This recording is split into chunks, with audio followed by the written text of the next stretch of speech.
First went to Vietnam, I had only been there for approximately a week, and one of the Marines that had been there for a while asked me if I'd like to go to Graves registration.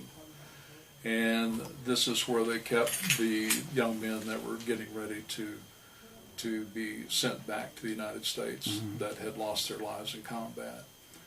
So this was my first experience in going to this facility, and I walked past 12 young Marines laid out to my right. It was a very vivid memory.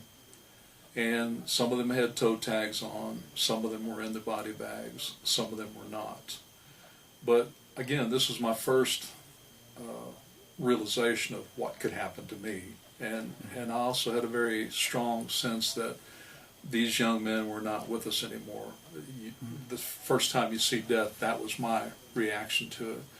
So as I walked past these 12 young men, I walked outside of the little tent that they were in, and there was one dead-looking bush off to my left.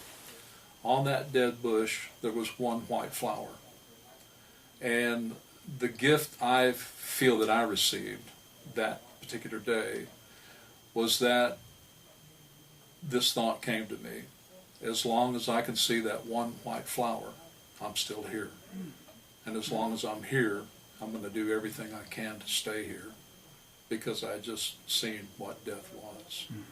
So why and how that thought came to me at 19 years old, with not much life experience at all, other than high school and the usual, things that you do in high school. Usual for me was hanging out at drive-ins and going to the movies and dating girls and high school football games and all the generic, 1960s type activities, rolled up t-shirts and, rolled up blue jeans and all that. But how that thought got to my head, I don't know, but I've really appreciated it through the years, because it's reminded me that no matter how bad things are, and this truly was a bad thing for me, that you shouldn't forget to look for the beauty that is still around us. And that's the way it translated to me many, many years later and today.